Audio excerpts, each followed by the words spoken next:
I can do that next time. All right. Hello. Hello, hello, hello. All right. I'm going to wait a little while, let everybody get on.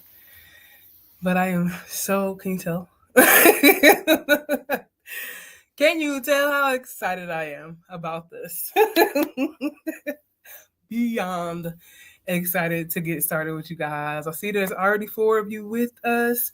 I'm going to give them a few minutes and then we're going to get started because this is jam-packed with information. We will be covering chapters 1 and 2 of the Central Service Technical Manual from ISHM, or HSPA, as you guys know.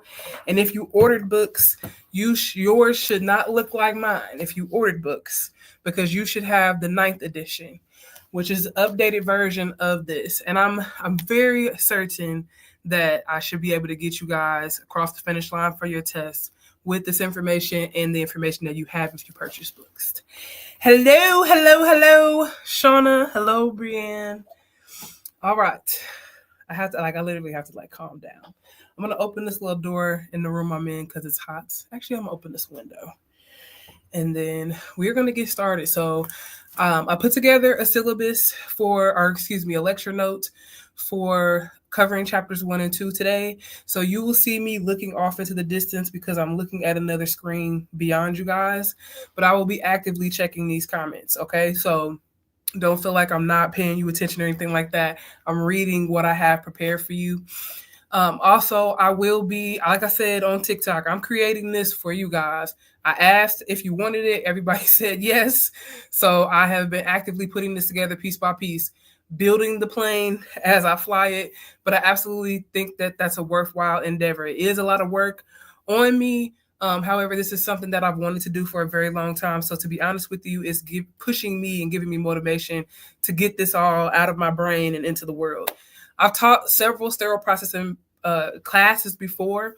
The difference between this and that is I did that over the course of my career while I was in various leadership positions, versus this being my own small business and something that I'm putting together for myself to be a service to the community. So all that being said, I want you guys to know that this is very much your education. It's not just me giving you what I know. It's what you need in order to understand what it is that I'm saying. So if you need lecture notes, if you need a study group, if you need flashcards, if you need tests, whatever it is you need longer class times, if you need a one-on-one, y'all tell me what works for you. Even down to things like tests. Do you prefer multiple choice? Do you prefer things written out? X, Y, and Z. Because I'll be honest with you, I'm an old school girly when it comes to school. I believe in having a notebook, having some index cards, making your notes, reading your material, not AI reading it to you. So that's the way I'm going to teach. But if there are tools or things that you guys need, do let me know, okay? All right, I'm going to open this little window, and then we're going to get started.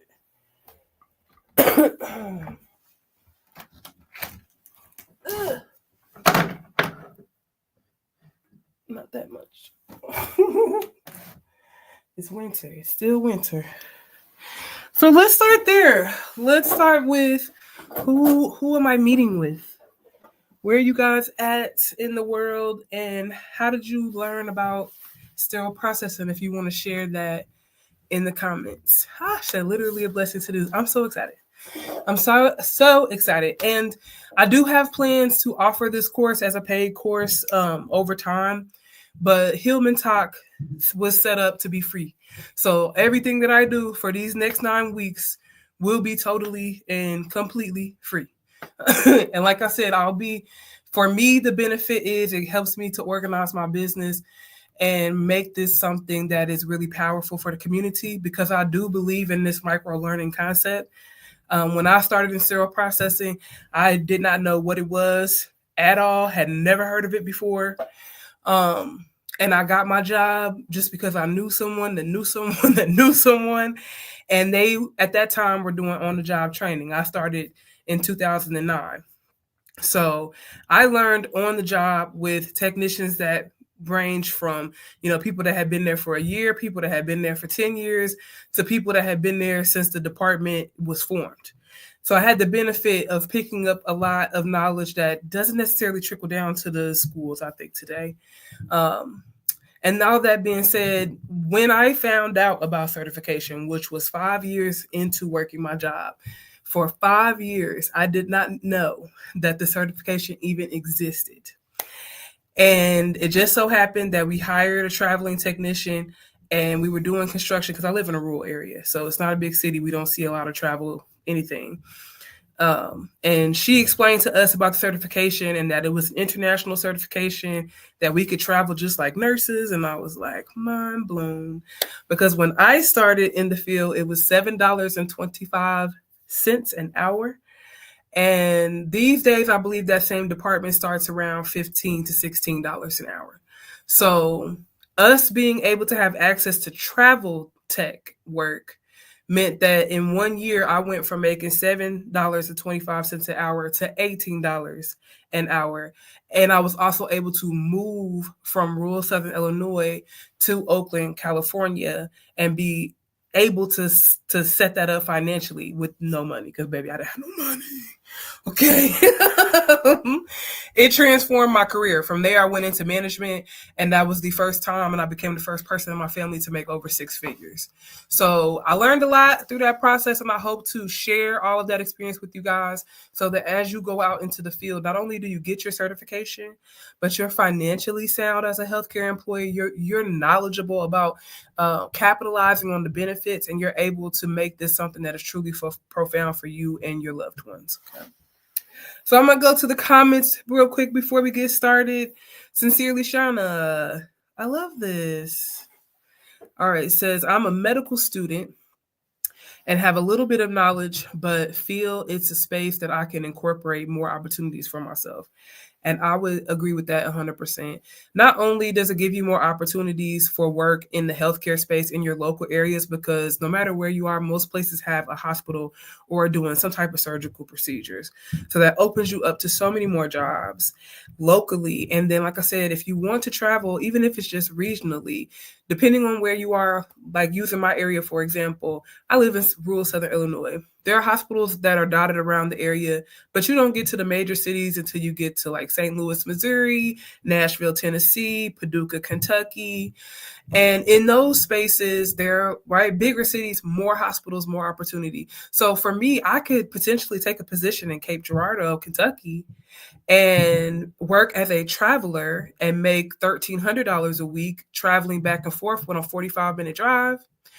Or I could work in the local hospital close to me and make $15 an hour and be making something more and above that gives me opportunity to step into supervisor positions, manager positions, educator positions. We're also going to talk about third-party business owners in this space, okay? So yes, it opens you up to so many more opportunities. And that's with just the certification. The other beautiful thing about this is if you do have a bachelor's degree of generally any kind, you can do all of that and more exponentially.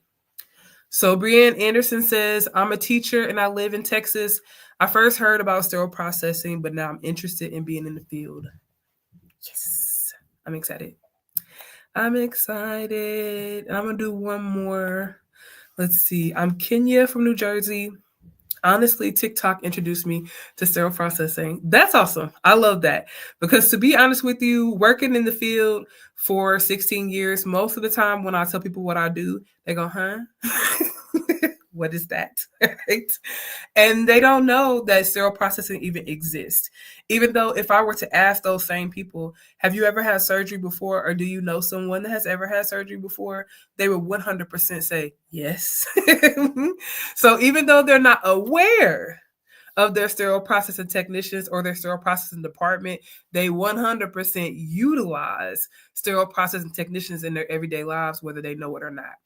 And I will let that be the last little rant I get on before we head into our coursework, is that I hope if you leave here with nothing else, whether you guys go on to take this test or not, I hope that you gain information and have an understanding that sterile processing is foundational to community health. Everybody may find themselves in a position of needing a surgical procedure.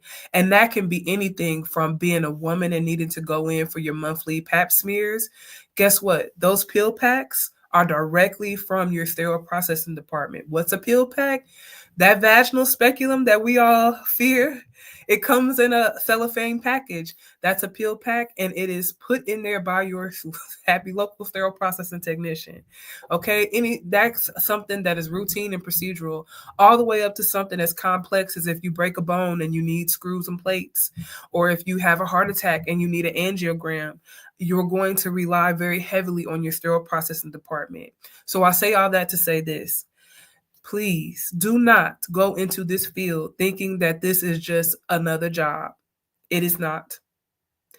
You have the power to kill people. You have the power to put people in positions where their health is compromised for the rest of their natural lives because they contract an infection from a dirty instrument that you pushed through, and now they are not well. And keep in mind, they weren't exactly in the best shape when they came to us in the first place, right? Because they needed surgery. It is such a duty of care that you are taking when you say, I want to clean, decontaminate, and sterilize surgical instruments.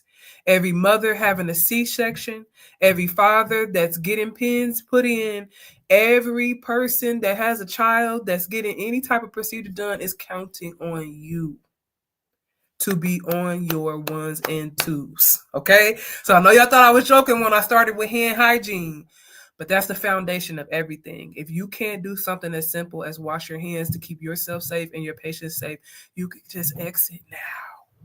I have no interest in getting you into the industry. Okay. I'm looking for people that want to be competent about their care and want to create something for themselves and for their families. Okay, this is a job. We gonna care about the money, but I also need you to care about the people. All right, so Shauna has a question. Is it too late to post a hand hygiene, or excuse me, is it too late to post a hand washing video? Absolutely not. We are just getting started. I know that there's going to be people trickling in. It is absolutely not too late.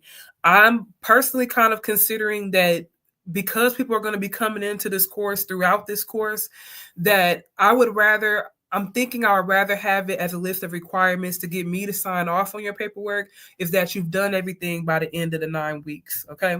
So y'all let me know if that makes sense. If you understand what I'm saying, just put a yes in the chat. Or if you don't, say no, that didn't make no sense. I'll try to explain that another way. But essentially, I'm going to keep due dates out of the mix.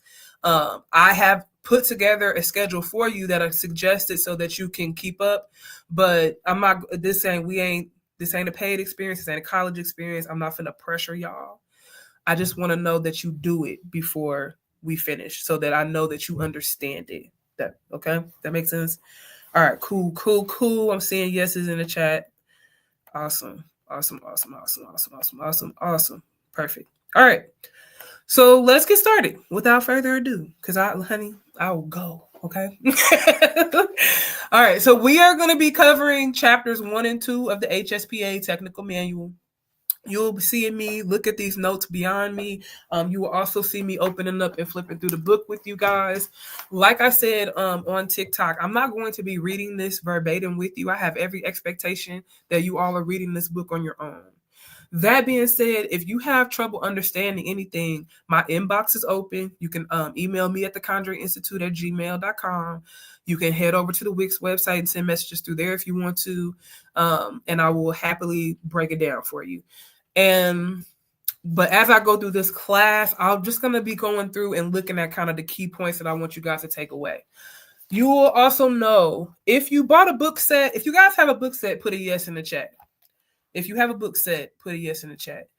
I do highly recommend that you get a book set from HSPA if you truly plan on taking this certification, because you really need to read this material in order to test on it. I'm going to be giving you high-level concepts, and I'm going to be talking you through terminology, things of that nature. However, like I said, if you truly planning on taking the test, I highly recommend that you get it. All right, cool. So you guys have your books. All right. And I'm assuming, and if you could put 9th edition or 8th edition, so I know what you guys are working with. All right. So if you got a book set, then that means that you should have a technical manual. This is 8th edition. You may have 9th edition. Okay, I see somebody's ordering. That's fine. Take your time. And then you should also have this guide on that comes with it that has quizzes and tests in it for you. Okay. So if you got that, I'm not going to be creating no tests for this class. Okay. Because you are able to test yourself over and over and over again. I do recommend that if you're going to use this, get a notebook and answer the questions in a notebook and only leave notes in here for yourself. Don't write the answers into the book. That way you are able to retest yourself without having all these eraser marks and little cheaty guides on it, okay? That's just my recommendation. It's your book. You do with it what you want, okay? All right. Okay, so I see a couple people have eighth. Somebody has the 9th. Okay, we got an order coming through. Okay, cool. I've taken level 1 SPS when I worked for VHA. Oh, cool. Years ago when it was still a part of logistics. I love this. You're going to send me on one more rant if you guys don't mind. Somebody leave that up. I love this because this is something that I think you guys should know. The veteran system, and sis, correct me if I'm wrong because I've never worked in the veteran system. This is just what I've understood about it. Is that the veteran hospital system, if you work for their sterile processing department, has their own course that is part of the job. And so you can take classes and move up various levels by completing coursework with VHA. And also the second thing that is really cool about what Casablanca has put up is that she started back when sterile processing was a part of logistics. For me, it was called materials management. Now, what is that? Because you're going to hear it a lot. The certified registered technician, central materials management, you're going to hear those things. When sterile processing first came to be, they not only clean surgical instruments, but they also clean things like laundry. They reprocess linen. They also stock the department with all of their supplies. So anything you see, a tissue box, a scrub, materials management or logistics would be the departments that order it. More and more these days, sterile processing departments and materials management departments are separated. You will see some here and there, but they're separated. And that separation actually led to the name change that you will see. So if you guys have the 8th edition, you know that HSPA used to be called ISHM. And that's because it used to be connected to materials management. They updated the name because not as many departments are that way these days. All right. Yes, it now falls under nursing, but I remain in logistics. And now that is also, another term for that is supply chain management. I love that. Okay, I'm so excited. Let's get started. All right.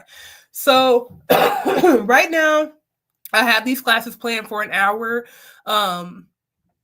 We could potentially expand that out a little bit if you guys need to, and that would be earlier for me, not later, because I'm participating in a class right now.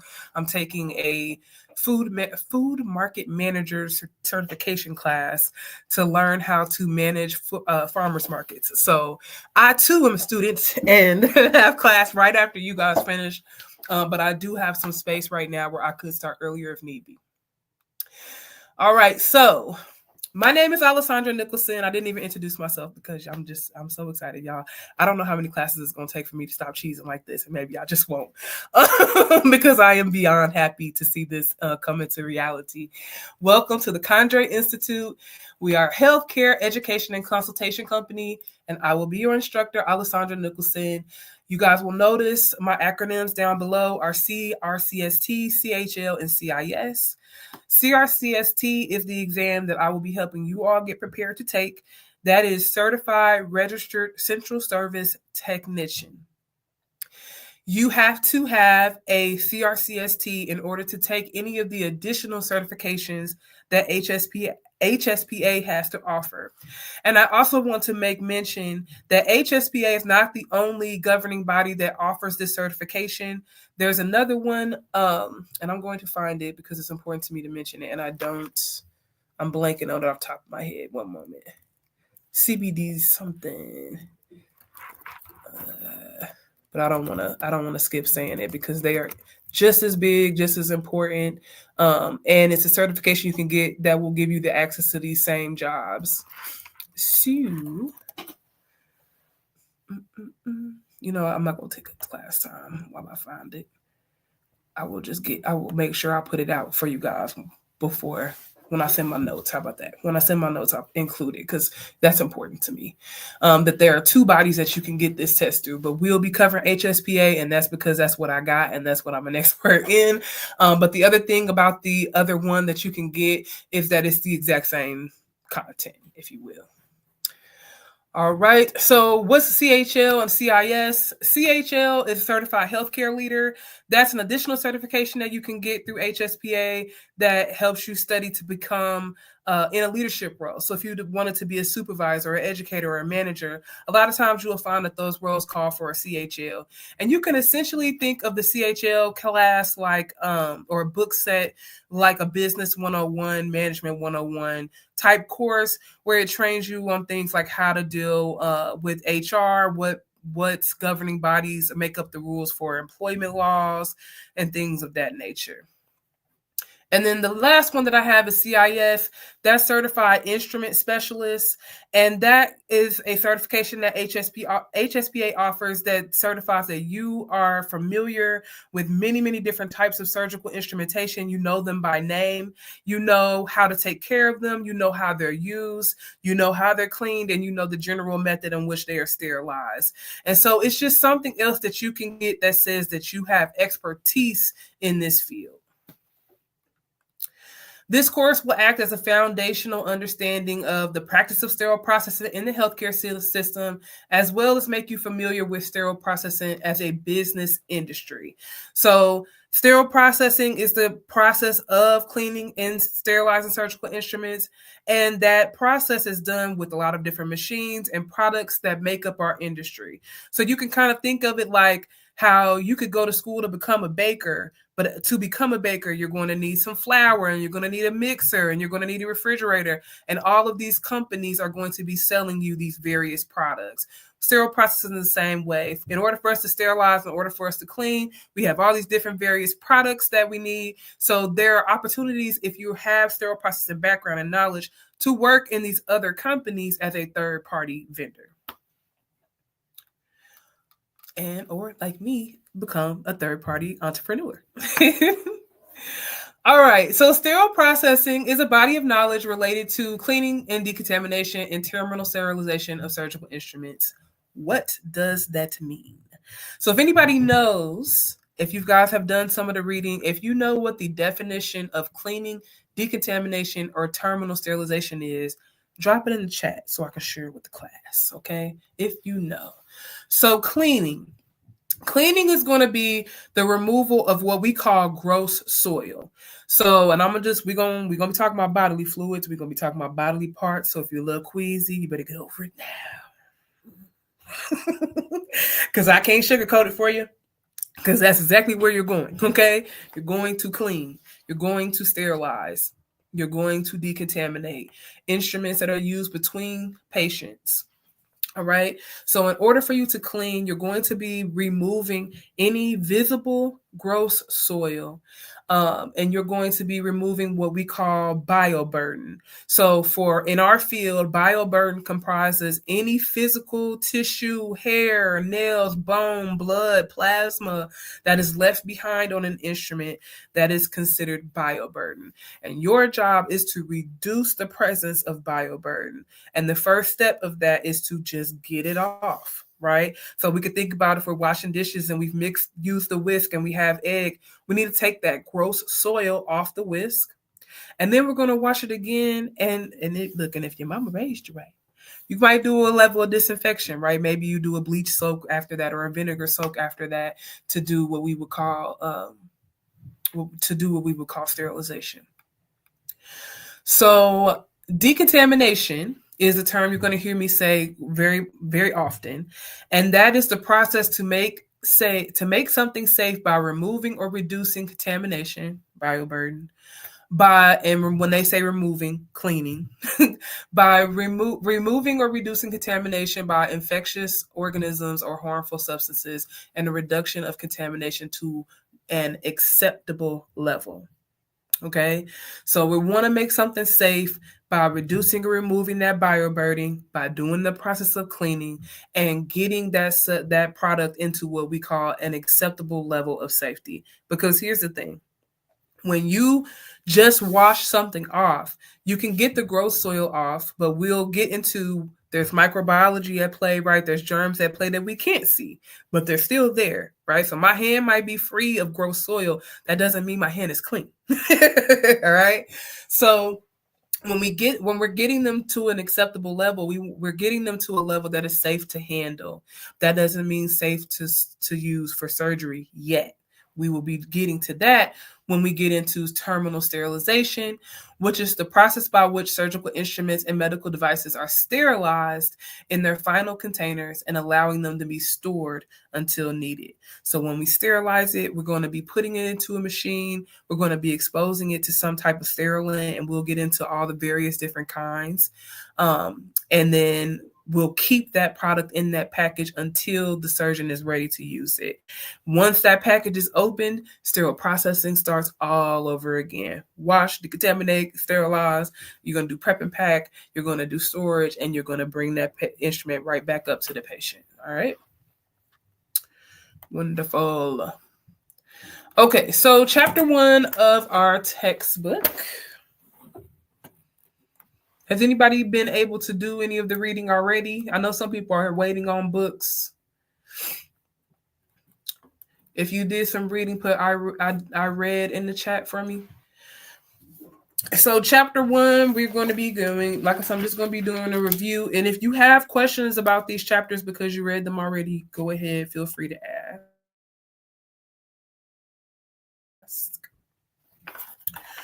All right. So chapter 1 in my 8th edition is Introduction to Central Service.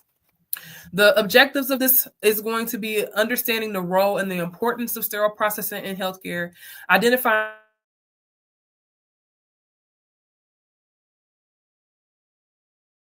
key responsibilities on patient safety, and learning about reg processing industry and the industry standard. My video just cut out. Are y'all able to hear me?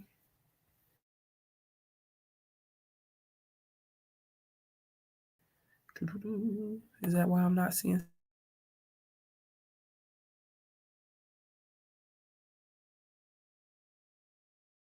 stuff in the chat? Let me see what's going on here.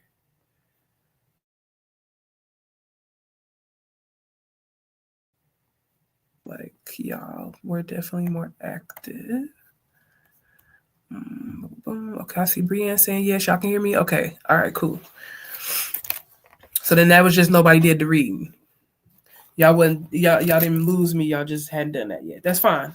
I just want to make sure. All right.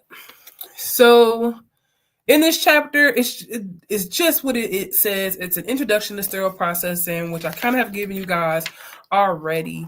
What I do like about this is it gives you guys some opportunities to see pictures of surgical procedures if you haven't already. But sterile processing, we talked about it a little bit already. What is it? It is the process of cleaning, decontamination, inspection, assembly, and sterilization, and the storage of medical instruments and equipment to ensure that they are safe for patient use and to prevent infections. It's a critical function of healthcare that supports surgical and medical procedures by maintaining strict sterilization and infection control standards. All right. Let me see what we got down here. Okay, it is breaking up. Okay. Oh, Lord. I hope it's not because I'm down here in this basement, Jesus, because that's definitely where I'm planning on being. Is it clear now, y'all? Oh, I might have to rethink some things. I see it giving me a little like half-massy thing on my StreamYard. And I would say the only good thing is it is recording fully on my side, and when we're done, I'm definitely going to post this on the YouTube. And if that problem persists, I'm gonna figure something out. We not gonna let it get in our way. Okay. So in the first part of chapter 1, they give you an introduction and they start talking about minimally invasive procedures. And what those are is, have you guys ever heard of the robotic surgical instruments? That's what they mean when they say minimally invasive procedures. They're going to be surgical instruments that they use where they may have to use small holes and incisions versus like cutting you open stem to stern and opening you up with retractors. So a minimally invasive procedure is a surgical procedure that's done in a manner that causes little to no trauma or injury to the patient. And they often use these things called cannulas. And you guys are going to learn a lot about those as we move forward through the course. I'm not going to get too deep into that because we're going to go over that heavily when we get to surgical instrumentation. One thing I do want to say about learning this material, something that helped me very much, is making flashcards for anything that you see in these vocabulary boxes, okay? And be practicing those to reinforce this information in your mind. Because essentially, once you take this exam, that's what's going to be a very big vocabulary test, and then asking you about the processes of each one of these functions, cleaning, inspection, and whatnot, which we will have thoroughly gone over. Okay, so it gives you a little bit about the history of central service. I'm not really going to get into that because it's really not too much on the test. And what I will say is that it is maybe I'll do something separate on it, but it is a field that is actively growing. The science of sterilization and cleaning is always changing and growing. So it's important for sterile processing technicians to have a good foundation on these processes, but to also be continuously getting new knowledge because it changes all the time. The way that we used to clean things when I started 16 years ago is nowhere near close to the way that we clean things these days. The book likes to talk a little bit about service and the fact that central service is a part of the name. And what you'll find is that your customer isn't exactly directly the patient. It is, while your primary focus will always be the patient. But your customers are generally going to be the departments that you service, which would be surgery. You might be dealing with the cath lab, different procedure rooms, emergency rooms, or even offsite reprocessing areas or offsite procedure areas. Like, I don't know if you guys, and I don't want you to put any personal health information in the chat, but sometimes your surgery or your colonoscope, things of that nature, are not done at a big hospital. Maybe you're at a small physician-owned place, or maybe your hospital has a urgent care, things like that nature. So there will be sterile processing techs at those places as well. All right, so the central processing workflow. This is very key and foundational to the process of processing instruments, okay? The workflow is very important that you remember, and you always remember it only goes one way. So we'll be talking about from the time that instrument comes to you dirty from the patient's room to the time that you take it to decontamination, prep and pack, sterilization, storage, and back to that patient, okay? So the flow is always in that direction. You're going from something being clean and delivered to the patient to dirty, and then through decontam, through inspection, through sterilization, through storage, and back clean to the patient. Never will you be taking something in the opposite direction. So dirty instruments should not be coming to the storage department, should not be coming to the sterilization department, should not be coming to the prep and pack department, should not be then finding their ways into decontam. And now you might be thinking, why would it ever happen like that? I promise you, I've seen it. I didn't had to correct it a time or two. Okay, so anytime you're doing anything with sterile processing, it's going to be going in one direction, one flow, and that is dirty to clean. So in this book, they're going to call your decontamination areas your soiled areas, and we'll get into that a little more later in the course. But essentially, what is soiled? It's dirty, a dirty area to a clean processing area to a sterile storage area. Then decontamination, they have a definition here that decontamination is to make safe by removing or reducing contamination by infectious organisms or harmful substances, and the reduction of contamination to an acceptable level. We've talked about that already. That was that cleaning I was talking about earlier, where we're not getting it completely sterile because we haven't gotten all the germs off of it, but we have cleaned it, we have exposed it maybe to some disinfectant, and it's safe for us to hold it now in our hands without us becoming sick with anything that the patient may have had. In order for us to do that in the decontamination area, we will always be wearing PPE. Does anybody know what PPE is? PPE is. If you could drop it in the chat.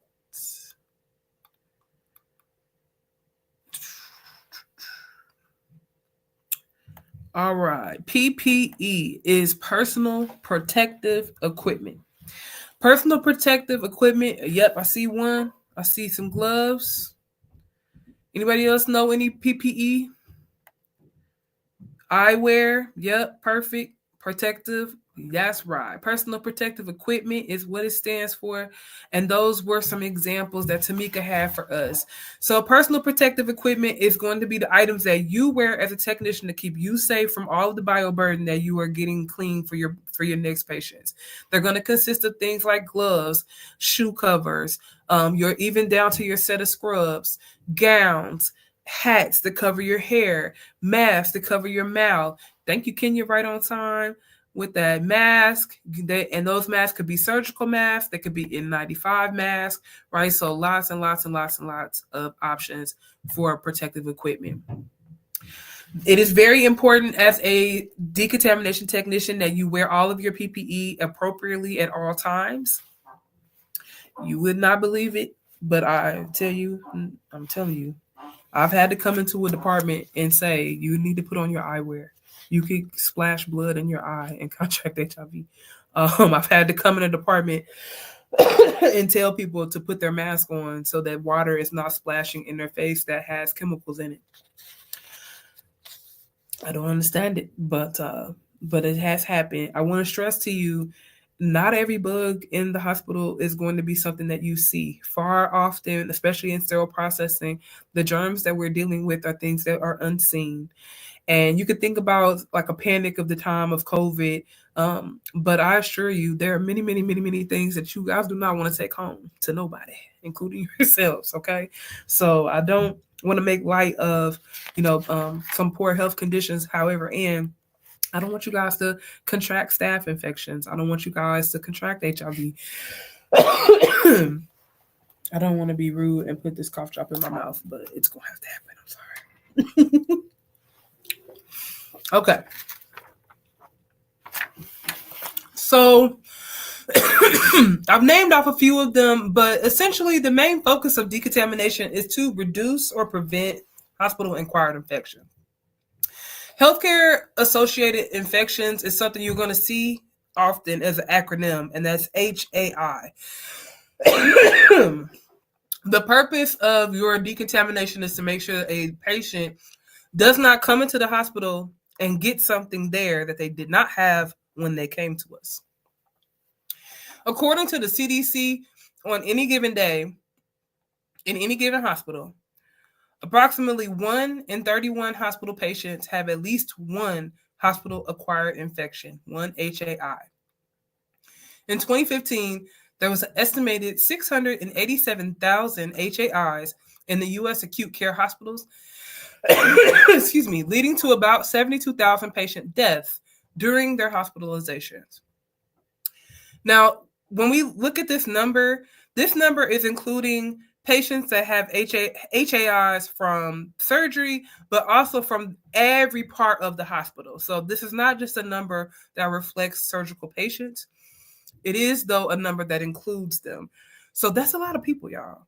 72,000 patients came to the hospital to get well and died in the hospital because of a disease they contracted from our lack or duty of care.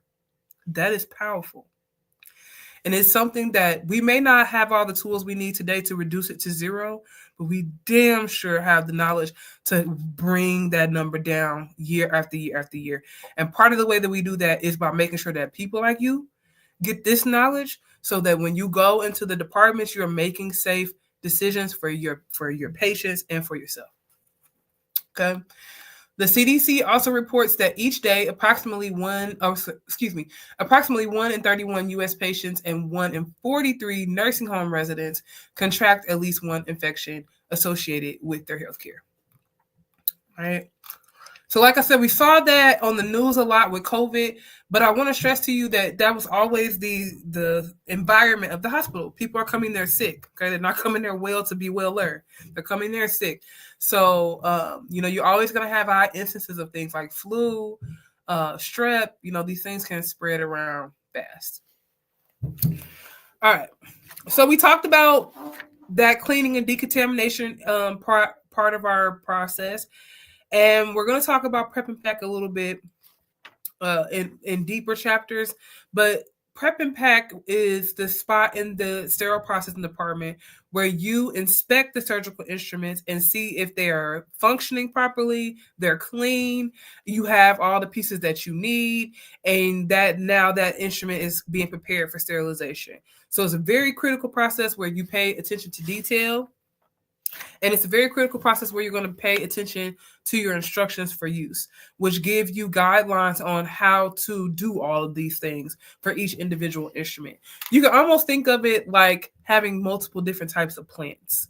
If you were a gardener and you had various different types of plants, not all of them need the same thing. Some of them need a little more sunlight. Some of them need more water. Some of them need to be in certain locations. It's the same thing for surgical instruments. Some of them you can clean and sterilize with steam. Some of them, if you put it in a steam sterilizer, it's going to melt. So you have to sterilize it with hydrogen peroxide. Some of them are so delicate that all you can do is a liquid sterilization. So you'll be learning all of the wins, whys, ins, and outs of that process. Once you get an item sterilized, you're going to be taking it to sterile storage and distribution. Distribution is also another name for that materials management, central supply area that we were talking about earlier. And so if you're looking at your book, there's a picture here of sterile storage. I'll try to find some for you guys that don't have one. I'll put in a newsletter to go out with lecture notes for this class. But essentially showing you that all of the surgical instruments get wrapped up in some kind of case, whether it's a wrap itself or a hard container that it gets locked into, or like I was talking about earlier with the speculums that go into these pouches that get sealed. So when they go into their container, they get closed up and they get exposed to their sterilant. And then from there, they're never to be opened again until they're at the patient bedside. Okay, we talked a lot about materials department already, so I'm going to skip over that section. We also talked about the processing cycle quite a bit already, which is that process of going from clean to inspection and through sterilization and storage. If you have questions on any of that, though, do feel free to drop them in the chat. Notice that there's a lot of definitions here, guys. So I'm just going to keep saying it. Please, please, please get flashcards. Make flashcards. For me, I'm a kinetic learner. I need to put pen to paper. I do think that people learn better that way, but I'm also not no scientist. If you want to use a flashcard online, you can do that too. My other thing with this was just making sure that it's free for you guys as possible. If you go to like the dollar store and get a pack of index cards, they're like 99 cents. And some of these flashcard apps, you have to pay for it now, which I wouldn't recommend it, but I mean, you got money to blow, baby, you do. Okay. All right. Then they start talking about the task. So they want you to have a basic knowledge of professional skills. So being able to communicate, being able to answer a phone. And I have trained people on how to answer a phone. Like, you can't have the OR call in the department and you go, what? Hi, this is Alessandra. You've reached the sterile processing department. How can I help you? Things of that nature. So your listening skills, your ability to read and write, your ability to understand concepts, you're going to be getting into some microbiology. It's not high level science, but we are going to be talking about some microbiology. We are going to be going over some anatomy and physiology. If there are concepts that you feel like you might not be able to grasp, it's okay to say this isn't for you. But would not be okay for me to allow you to move through and you can't articulate those concepts and you can't have a basic understanding of them, because you're going to need them when you're on the floor and you're making decisions inside the department. Okay. They talk a little bit about facility systems, and that's essentially just making you aware that the department and the hospitals have various ways of getting things done. We want to look at your employment ability skills. I think I said that incorrectly. Employability skills, and that's going to be things like what we would call your professionalism, being able to come on time to work, being able to speak to people in professional tones, being able to handle and resolve issues in a professional manner. They also talk about problem solving skills. Oh God, personal integrity and honesty, because nobody's gonna be watching you 24 hours a day. You really do have to be able to manage yourself, and you can get away with doing a lot of nonsense in the department. So personal integrity is very important. The ability to engage in self-assessment, I think, is also something crucial. If you like, that's also why I told you guys, don't write in the books for your quizzes. Do it on a notebook paper so you can test yourself over and over again. You really need to be comfortable with grilling yourself on information.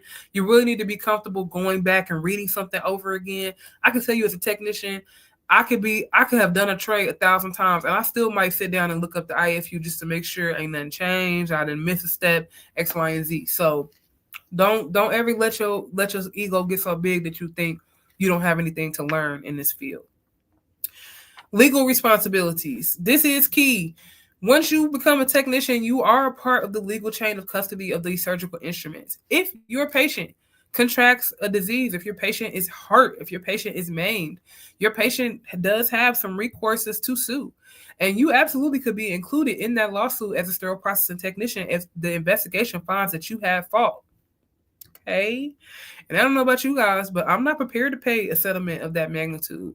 So there's going to be a lot of spaces where you're creating legal documents in this field, where you're writing down the dates and times that things were sterilized, who did it, what for, basically, to keep a record so that if there is any type of outbreak or any type of mistake or failure in the system, you are able to backtrack the instrument to a particular place and time.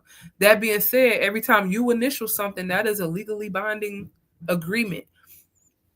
Reiterating this, very important for you to know how to do your job and know what you are attesting to. In case somebody needed to ask you, excuse me, hey, what time was this instrument sent through decontam and what processes did it go through?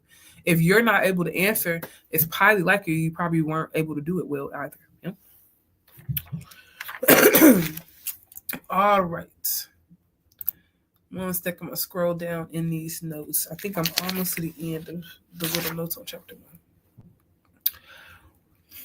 I talked a little bit about HSPA changing their name. It used to be known as ISHM, which is the International Association of Central Service and Materials Management. It's now known as the Healthcare Sterile Processing Association, and it was established in 1958, and the name change came into 2022. Just to give you guys a little background. All right. Next sections are talking about safety practices and teamwork. I want you in particular to pay attention in the safety practices to that bolded standard precautions, because standard precautions is something that's going to come up for you guys quite a bit. And standard precautions are going to outline for you how you are to approach something or a particular disease when it's dirty.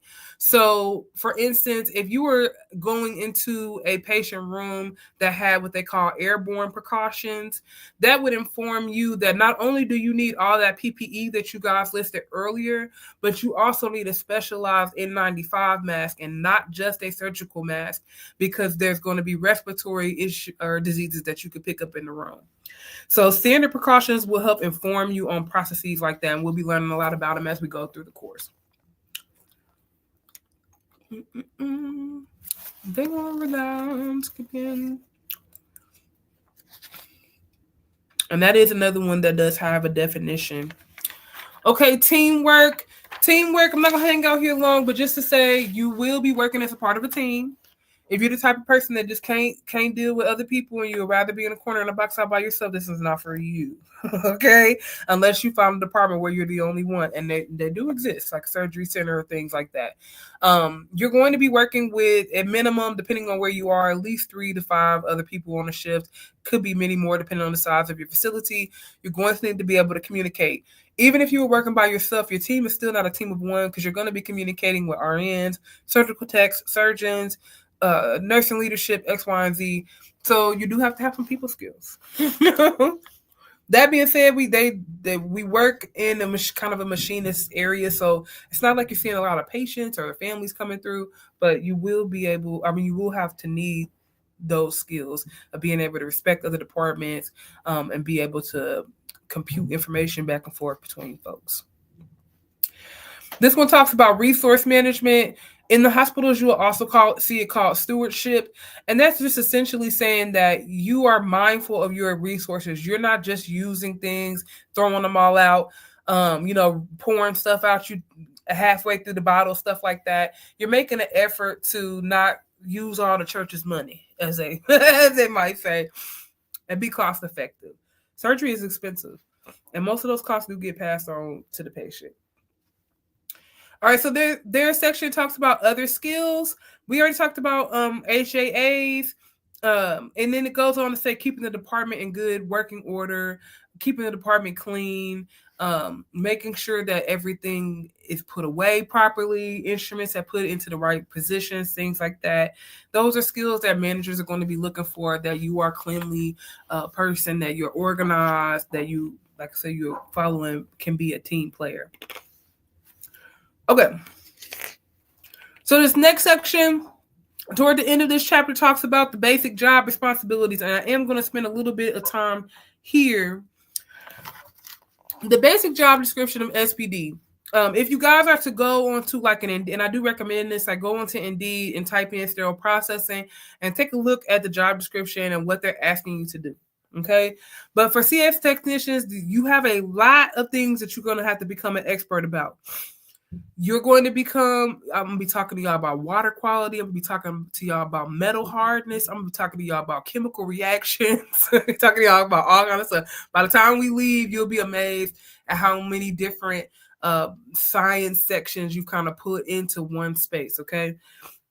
That being said, in the job description, you're going to see a lot of complexity in the task. You, as an SPD tech, you're going to be responsible to know how to do all of these things, all type of cleaning methods, all type of sterilization methods, all type of instrument process and inspection, and all types of storage. You're going to need to know a lot of different type of surgical procedures. So you will see all of those things come into a JD. Very rarely do you see a position where a technician performs one type of task all the time. All right, so that JD is going to have those job expectations in them. And when you get hired onto the facility, when you sign all of your different contracts with the hospital, one of them that you're going to be signing is that you're going to execute the duties of that job description. Okay. And then they talk about career growth. So within the field of sterile processing, there are lots of spaces for career growth. You can get this certification and become a technician and just stay a technician forever. That's totally fine. Technicians, like I said, are responsible for cleaning, sterilization, decontamination, storage, and sometimes delivery, or what we call transport, between the various facilities. There's also a section of our job called case pulling or case carts, where you take a list of everything that the surgeon needs for a particular procedure, and you find all those items or pick all those items and put them into a cart and deliver it to the OR. There are jobs like being an OR liaison, where you spend your time mostly in the OR cores, communicating with the scrub techs and the nurses about what instruments they will need for their cases, and moving between the SPD department and the OR in order to make sure they always have what they need. There are educators, like what I'm doing right now, that train the technicians on new processes that come into the department or do entry-level training programs. There are the pathway of leadership, which is a supervisor, which oversees department-level tasks and helps communicate between leadership. managers that manage department function, that manage budget, staffing, hiring, things of that nature, and forecasting, building out what's going to be needed for the departments. You have directors that do that same work for a system or multiple hospitals, right? So, and I still have not even listed all of the possible jobs you could have in a sterile processing department. Okay, so there's a lot of opportunity for growth. But the main thing is most places will want you to have a certification and or to get certified within, so most of the times it's within a year of getting your job. So don't think that just because you guys haven't taken the test, you can't get hired in a sterile processing department. You potentially could. It's just that your certification is going to make it more likely for you to be hired because they know that you have went and got this knowledge, right? And they don't have to tell that to you. They can just focus on letting you know what happens at their house. Then the last part of this section talks about compensation. And the big thing about compensation, and I will have a financial section for you guys, is that it includes benefits. So all the time you're going to be looking at your job description and the scope of your job or the task of your job. But I also will talk to you guys about the benefits that you can get and how you can maximize those so that you can help maximize your bottom line. All right. So that concludes chapter 1. You will see those central service terms. I'm gonna say it again. I'm just gonna keep saying it. Make flashcards. Make flashcards. Okay. All right. Scroll down to my chapter 2. Okay, so we've talked about the basics of sterile processing as a department. We talked about the basic functionality of how to render a dirty or soiled or bioburdened instrument clean and get it ready to be used again. This next section, chapter 2, is going to talk about medical terminology for central service technicians. Okay, this is probably outside of actually getting into the science of sterilization and things of that nature. You guys are going to spend a great deal of your time learning these medical terms and how they go together. Okay, this is going to be really useful information for you guys when you get into the operating room or into your sterile processing departments, because it's how you know what they need, right? So if they tell me that they're doing a total knee, if they tell me they're doing a cardiac cath, that's going to inform me what instruments that I need to bring up for them. Okay. All right. Any questions? I kind of been going for a while. And I know we're getting close to time. Well, we are getting close to time, and I have not even gotten to chapter 2. So that is informative for me because I do want to try to cover at least 2 chapters per class. So I'm about to reframe a little bit, and that's okay. That being said, we also are on our own time. So you guys let me know, was that too much information for one class, or do you feel like you could handle a little more?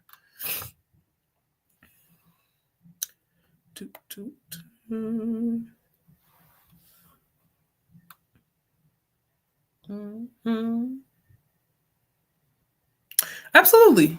So Brienne said, do you mind making a list of the job level positions? I can absolutely get that done for you guys. Let me write that down.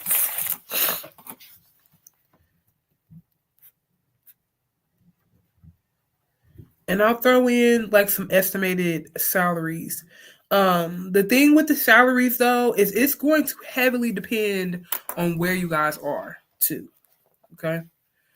All right, so we are kind of at time, but I do want to give you just a little bit of basics of chapter 2 so that you guys have this for your reading.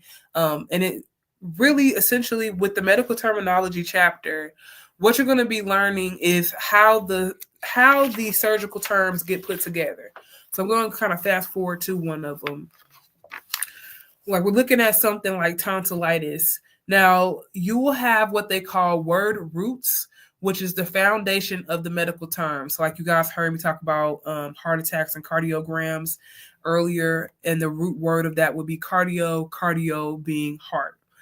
And then that word will get a prefix. And prefixes are any terms that get added that modify the word. So for this one, that root word or the term was tonsillitis. So the root would be tonsil. That's that core, talking about your tonsils here. The itis is going to be your prefix that changes it. So itis means inflammation. and that will kind of tell you what is wrong with the patient. Then you have suffix. Prefixes can also tell you if things are where things are in relation. So if it says pre, that means before. If it were to say pro, that might mean after. If it were to say anti, it might mean above, things of that nature. And that all of that is in your chapter. Okay, and then the other thing that it includes is the suffix, which is going to indicate the conditions or going to indicate the conditions or the procedure. So in my notes, I had the example of ectomy. If you heard the word appendectomy, appen would be your root, which is talking about your appendix. The ectomy being removal. So if I hear appendectomy, I now know that surgical procedure is going to be removing that appendage. And once I hear that, I know a certain type of trays I'm going to need to go grab. Like in most of my hospitals, you would need a basic major tray for almost any type of removal. So I can go ahead and start grabbing that stuff. Once you learn what the meanings of all those are, you are also going to learn about combining forms and vowels, which is just putting O's and E's and L's into things so that the words actually sound like they make sense. Chapter 2 is going to teach you guys about the building blocks of interpreting those terms. So like I said, once you learn all those things, now you're able to break down those complex terms.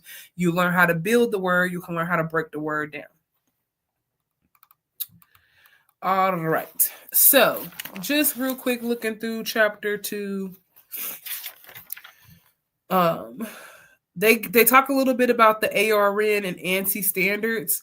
I'm going to go over those in next week's class because I do want to give those a little bit more time. I do have those in the notes for you guys already. But the big thing that I want you guys to take away from this are those word elements, the root elements, prefix elements, and the suffix elements. That's how you're going to make those words. So make your flashcards for those. Then when it comes to these medical terms themselves, I will leave it up to you guys. If you want to make flashcards for these, I highly recommend it, but I do know that it's a lot of writing. Like I said, you can make them online if you want to. So this is going good. Yay, I'm glad. I hope I'm not like water hosing you guys. But I just kind of wanted to give you some framework as you do this reading, okay? So they give you a bunch of different types of diseases and procedures. So you guys can go through that at your wheels. Like I see cranioplasty, craniotomy, hysterectomy, right? So terms that you probably have heard before, but now you're going to be learning exactly what they mean. And that is the majority of the information in chapter 2. And like I said, it's critical for you to understand those procedures because that's going to inform you of what instrumentation to get. And then the last thing I want to call your attention to inside of chapter 2 is they also have a list of surgical procedures. So I do recommend making flashcards for those. But if you don't want to make flashcards for these, I would recommend making it a part of your study habit that at least once a week you familiarize yourself with this list because it will very much help you when you get ready to take the exam. We already talked about minimally invasive procedures. And we already talked about case cards. They have an example here of a surgical schedule. And the basic things about this surgical schedule, one, I can assure you they look very different on an actual computer system, right? Also, you got to consider how old this book is. But I want you to pay attention to the basic things here, the information like the room, which is the surgical room they're going to be using, the start time of the case, the patient information, their name. Also, these will often include a patient's medical number, their medical record number or MRN, your surgeon, the procedure, which is going to include those terms that you're going to be practicing and learning. And then they also have a section for comments. That's pretty much standard of what you're going to see on what we call a pool list or a case card list or a procedure card. And it's going to have this information on it. Why do you need to know this stuff as a technician? Well, you're going to be processing hundreds and thousands of pieces of instrumentation every day. you're going to want to know what patients are already on your schedule, what instrumentation you already need. You'll be reviewing schedules consistently depending on what area of the department you work in. So you want to be able to understand that. Also, ORs are going to be calling you routinely throughout the day to receive instruments. You're going to want to know what room you're taking it to. You're going to want to know what time the case starts, and you're going to want to know what surgeon needs it. Surgeons might have specialty trades that belong just to them, X, Y, and Z. So and even the comments, they might tell you, we don't want major trade number 7. Only 5 and 4 works for us. So information like that will be communicated to you in the procedure card. The last part of this chapter talks about having awareness of the operating room. I would highly recommend you guys watch a little video online on like YouTube of surgery and just kind of familiarize yourself with the inside of operating room. As a technician, depending on your position, you may be in there once or twice, depending on where you come and go, or you may really live up there, depending on how what your job is and how much back and forth there is between you and your operating room. It's a lot of valuable information for you to know, especially from the perspective. And then I'm really going to end with this, or I'm going to be late for my class. It's important for you to know, especially from the perspective that if we make a mistake, we've talked about cleaning it, decontaminating it, sterilizing it, storing it, bringing it up to the OR, picking it off the surgery list. If we make a mistake in any part of that process, which does happen because we're humans, it compromises that entire OR room. And what happens is they have to do what they call breakdown, which is to take that back table where that scrub tech has set everything up and start all over again. We'll get into why that is not ideal for a lot of reasons. But I really want you to be aware of it because, as I said earlier, every minute in the OR is expensive. It's expensive to the patient. It's expensive to the facility. We want to get it right the first time. If we can do that, we want to make that our goal. Okay. So that is the basics of the first 2 chapters of the book. For my folks that are going through this out of the 9th edition, it may look a little bit different for you. And I highly encourage you to communicate to me if there are things in your book that I haven't touched on at all, because we can absolutely get into it. I just don't have that set. Okay. If somebody wants to donate that set to me, feel free, but I don't got it. I'm going through what I got. And my goal with this was to keep it free for you, as free for me as it is for you. All right. Any questions, comments, concerns before I go? Right now, my plan is to send you guys out some lecture notes for today with the key concepts that I covered. And then we'll meet again on Wednesday at 4:45.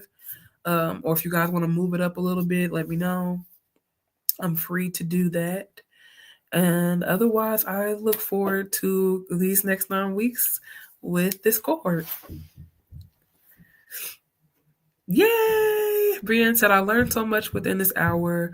Thank you so much. I am glad. I'm very, very glad. I appreciate you as well. I'm glad you guys were able to be here. As you guys know, because you came from a Hillman talk, that video went viral. But there's 5 of y'all, okay? And I knew it was going to be like that. It got to the people that it was meant to get to. And I do believe that more people will join us as we go along. But I want you to know how important it is to me that you guys, that you 5 were here for the very first class. I started the Candray Institute in 2018, and I just filed my LLC last year. It's been a very slow process for me. Tamika says, I'm a visual learner. Is there a way you can flash your notes when you're talking? I don't know, but I'm sure I can, and I'll figure it out. Okay? If you guys know a way for me to do that, I will absolutely do that. But I started this when I worked as a manager in Kaiser in 2018, and it's named after a supervisor that I had on my staff. His name was Juan Candray. So Juan is very special in my heart, and I built this business after he passed away from stage 4 pancreatic cancer. He was a technician's technician. He was somebody that was absolutely dedicated to his job. He took his knowledge very seriously. He studied his instrumentation, he studied his surgeons, and he made it his business to make sure that that department ran smoothly every single day.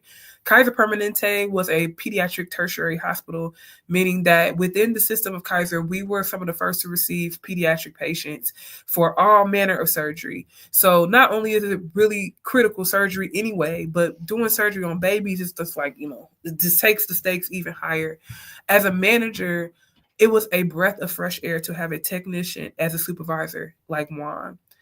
And when Juan passed, it was something that it broke my heart, not only because he was such a wonderful friend and God to me. I learned a lot from him just as much as he learned from me, but also because I knew you don't replace that kind of dedication just like that. I can't have a hiring event and find him every single time. So I thought, well, what can I do?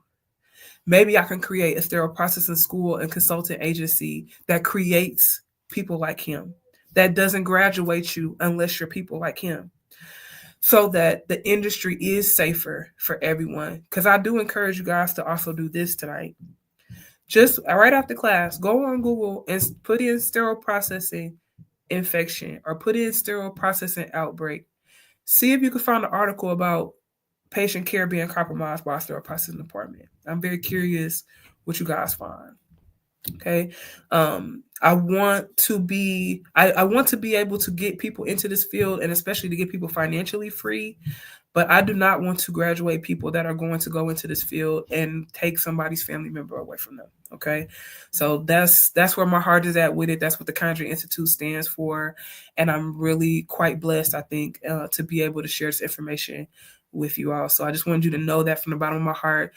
It will always be special to me that the 5 of you were here. Have a beautiful evening. And please, please, please post about this on TikTok, because it is a virtual world, guys.